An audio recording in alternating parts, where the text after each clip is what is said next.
विश्वकै सुन्दर देश नेपाल। नेपालको मुटु काठमाडौँ। काठमाडौँबाट जम्मा 27 किलोमिटरको दूरीमा छ सुन्दर भूमि ककनी। पर्यटकीय केन्द्र ककनी अहिले स्काउटको अन्तर्राष्ट्रिय तालिम केन्द्रको रूपमा विकास भइरहेको छ।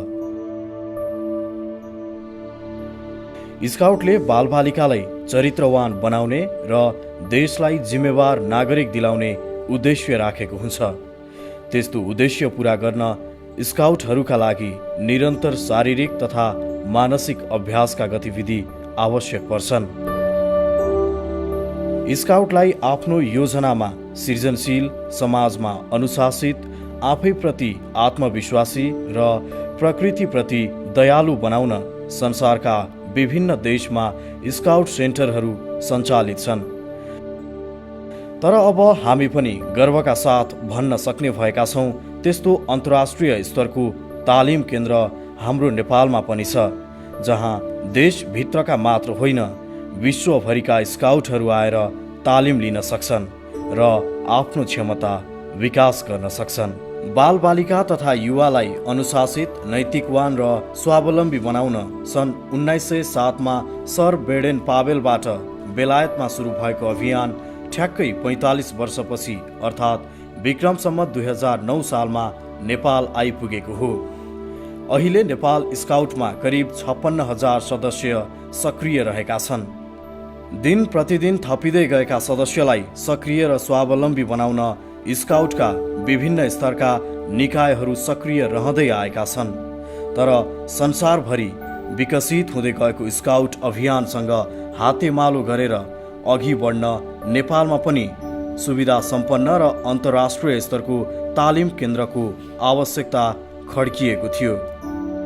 उचित स्थान र आवश्यक लगानीको अभावमा यो योजना केवल सपनामै सीमित रहँदै आएको थियो।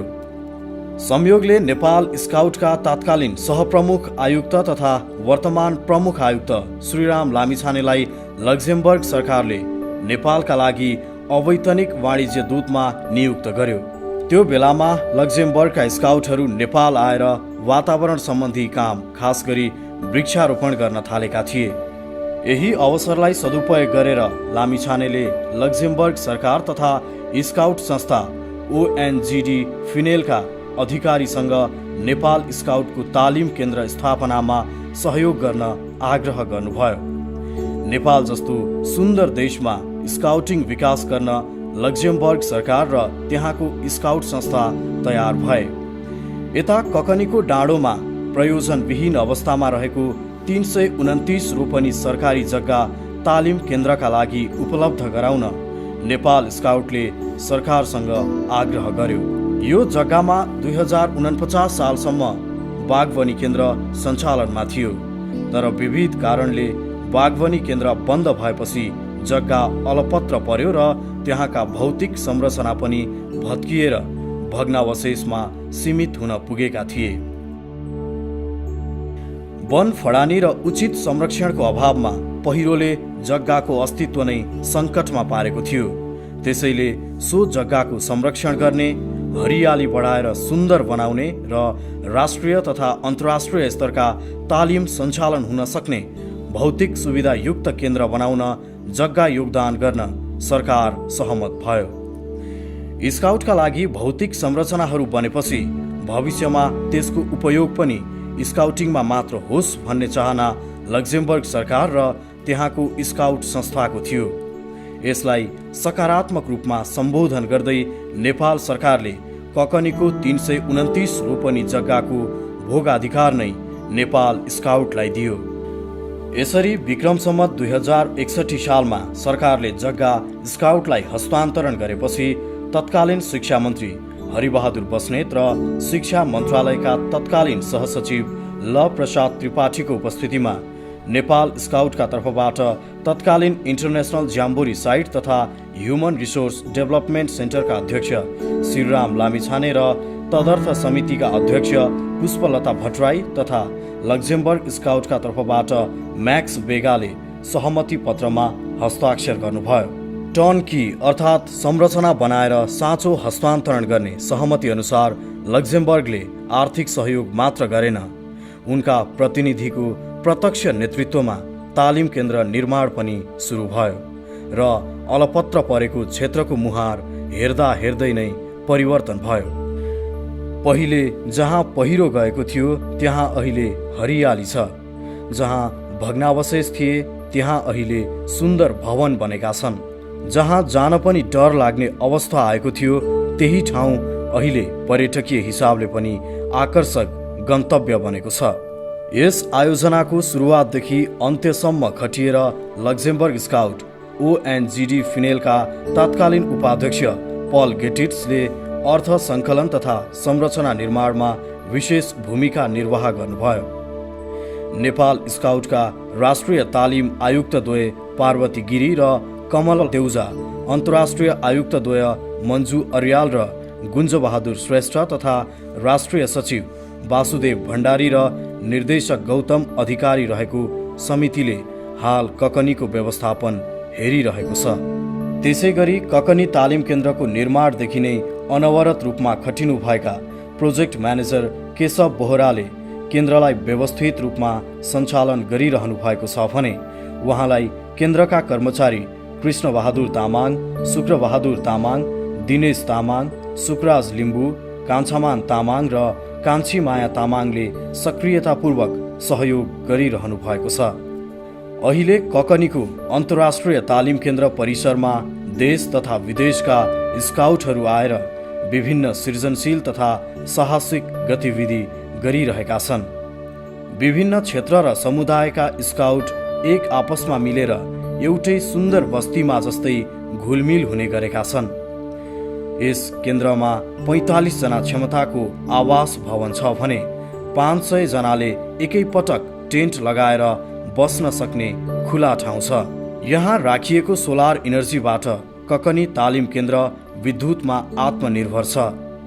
यहाँको सोलरबाट बत्ती बाल्न मात्र होइन, कम्प्युटर चलाउन पनि जलविद्युतको आयात पर्खनु नपर्ने भएको छ। यस्तै खाना बनाउन 2वटा गोबर ग्यास प्लान्ट उपलब्ध छन्। अन्तर्राष्ट्रिय तालिम केन्द्रमा स्काउटले मात्र होइन, नन स्काउट व्यक्ति तथा संस्थाले पर्यटकीय अवलोकन गर्न, कार्यशाला तथा सेमिनारहरू गर्न सक्ने व्यवस्था छ।